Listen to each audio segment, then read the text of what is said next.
So it's 2017, and I decide, I need to get into this Bitcoin and Ethereum thing. I want to be part of this free world. So I sign up with Luno, get an account there after a lot of due diligence by them on me. Deploy some ZAR, and yes, I've bought my Bitcoin and Ethereum. Great, I'm part of the free world. However, not your keys, not your crypto. Okay, all right, it's fine. I'll go get a wallet. So I think I used Exodus back then. I think. Great. So as the sovereign individual that I am, I withdraw that crypto into my wallet and securely take my seed phrase and store it on a sticky note on my desktop. So this is what I'm here to talk about today is wallets and custody. Wallets have come a far way. We have new interfaces coming out. We have accounts abstraction. And from an institutional perspective, we have a plethora of different technologies that are used out there and a large amount of different institutional offerings that are out there.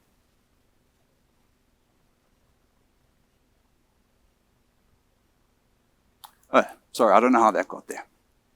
But anyway, I'm Jevon Coffin-Grey, CTO of Arrel. I co-founded it back in 2017. I'm joined today here with one of my other co-founders, Nick Allen, who's here.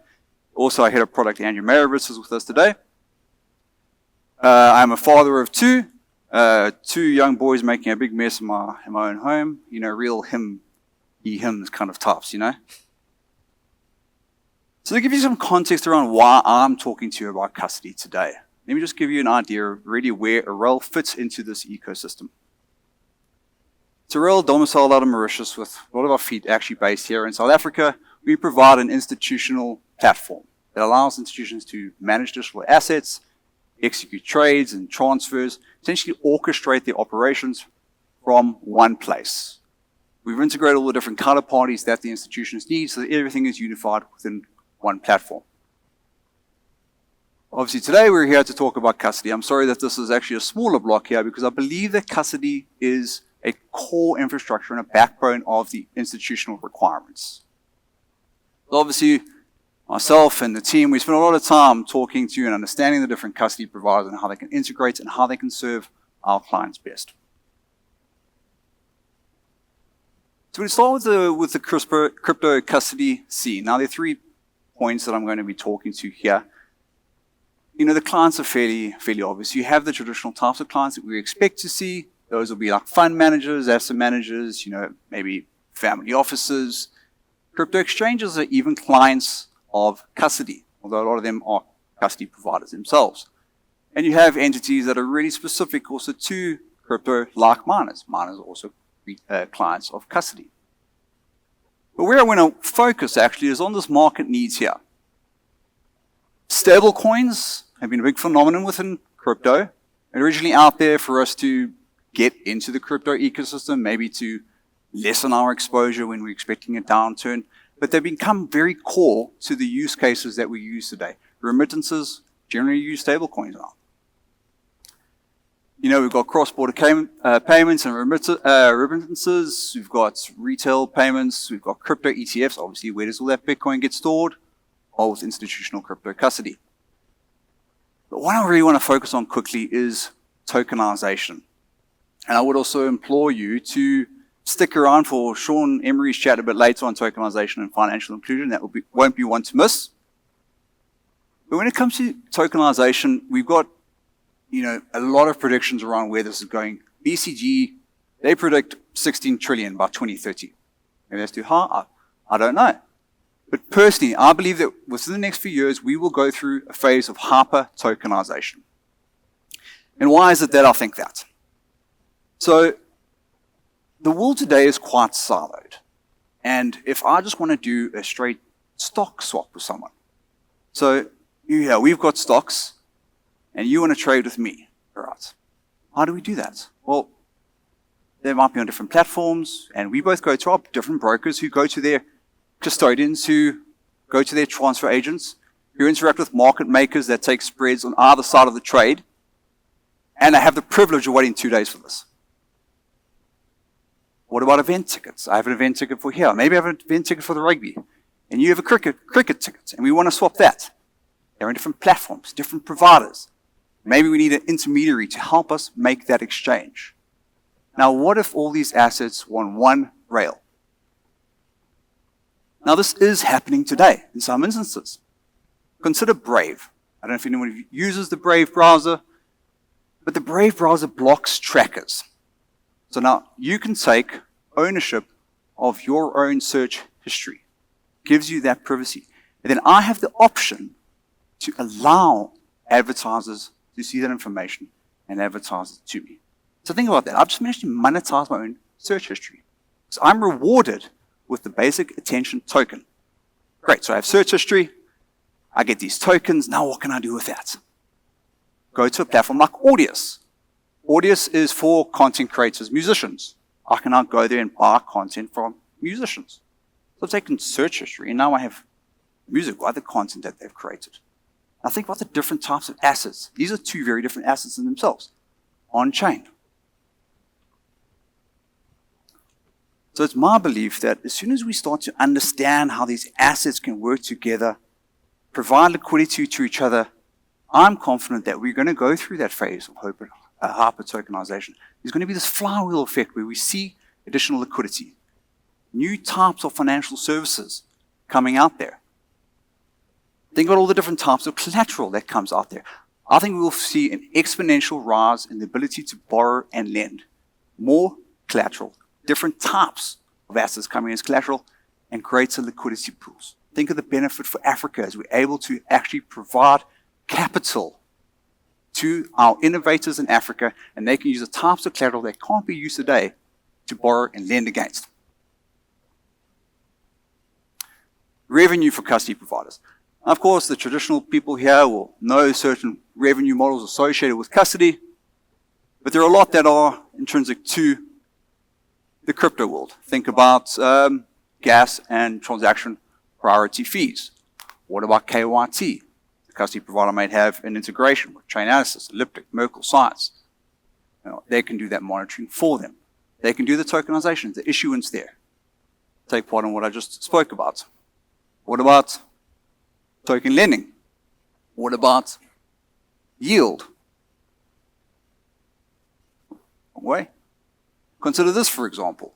This is a decentralized exchange on Solana called Jupiter with $1.2 billion deployed to its TVL that is used as counter trades. Yeah, so this is the liquidity that is used to run this protocol, and this is not Ponzi-nomics, this is what current earners are earning on something like Jupiter through transaction fees. So if you deploy liquidity to here, you're actually taking part in the protocol and earning from the protocol's trade fees that it generates.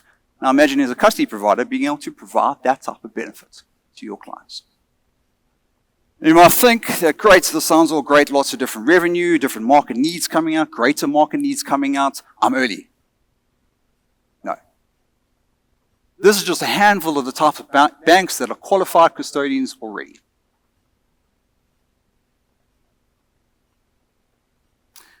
But yes, we need custody.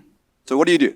You've got three options, really. You can build it yourself, and I would generally argue to not do that unless you're in a very specific use case and you're willing to spend a lot of time and money trying to get that up and running and maintaining that. Generally, you're going to go for a qualified custodian or a tech provider. We'll start with qualified custodians because generally we're used to that. So that would be people that are licensed. They're the ones that take control of the assets, and you outsource all of your custody needs to those qualified custodians. Now, there could be banks in there. There are different exchanges that do it. Specific entities just set up as qualified custodians. Now, on the other side, we have tech providers. For the banking people out there, this would probably be more akin to like a TCS banks, but otherwise just generally not out there in the traditional environment. Now, what these players do for us is that they provide a software platform and infrastructure that really abstracts away a lot of the complexity involved with crypto custody, so you can do that custody yourself. And as we'll see going forward, although that does take part of the key management, the disaster recovery, there is a lot that is provided by these entities to supplement their core offering.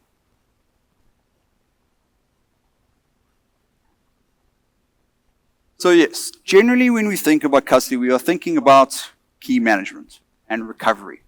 But the requirement for custody is generally more than that. If you consider that Alice wants to send $100 to Bob, She has to go through the audit of compliance, make sure that, she is who she says she is. We need to log that. We need to go through policy engines.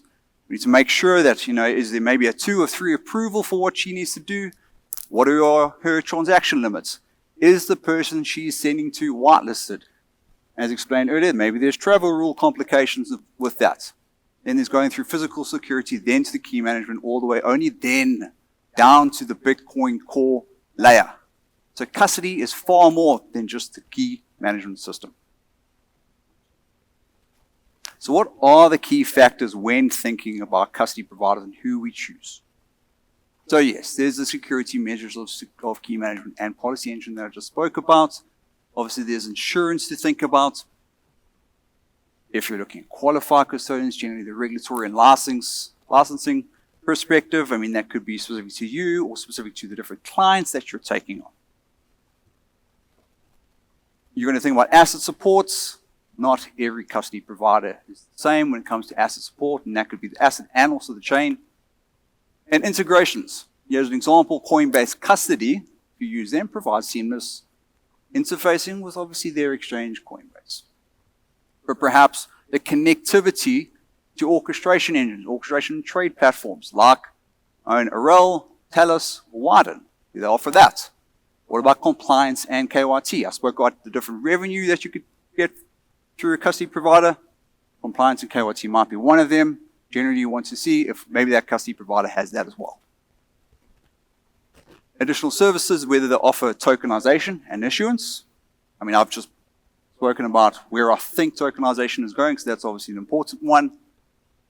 Settlement networks and off-exchange settlement is something that might be new to people. Quickly go to this. Off-exchange settlement means that exchange has allowed you to deploy your assets to that exchange, generally with close to instant settlement times, but they don't give your custody to that exchange. They mitigate that counterparty risk. Someone like Fireblocks will do this through an MPC structure where they give joint custody with the exchange and you until certain times of settlement. Custodian like Copper will use Copper's clear loop, and they'll implement that through a trust structure. Staking and yield generation. Staking, that would be something like staking Ethereum, staking Solana, and the yield generation was something maybe I just spoke about with Jupiter. And obviously Web3 and DeFi access. So not necessarily just going to DEXs, but I expect that obviously the DeFi ecosystem, especially when we have this further in tokenization, we're going to have all these different financial markets out there. Do they give you access to that? And then different types of support that is required specifically for you. So I know specifically in South Africa, a lot of people really want that local support. So crypto custody has come a long way from just key management systems. And I'll argue that you want to look at the whole breadth of what these custody providers offer you. Generally, you go talk to them, they get annoyed when you just see them as a custody provider because they generally are more. And if you're looking into custody providers and you're looking for advice on that, someone who really helped me with the presentation today, Dirk Brouwer from SDP Global. He's a great resource to dive into. Lots of years of experience in the financial industry, and very knowledgeable around providers in crypto as well. From the custody perspective, Bradley, I'll give you a shout out. I've seen Bradley from Ripple Custody here today. Go chat to him. If you want to chat to Fireblocks, Pascal heads up the African region. I'm happy to introduce you there. We actually do work very closely with Fireblocks, although we don't only use Fireblocks, we work really closely with them, and we're working with them to help integrate Fireblocks within African institutions. So I've tried to keep that nice, clear, and concise today. I hope I don't lose too many people. But I'll leave you with the one closing thought, is that it's 15 years on now. No longer are people looking with their noses up to us in the crypto industry. We've been noticed now, and mass adoption is not this possibility anymore. It is inevitable. And right now, we're in the midst of witnessing just that. Thank you very much.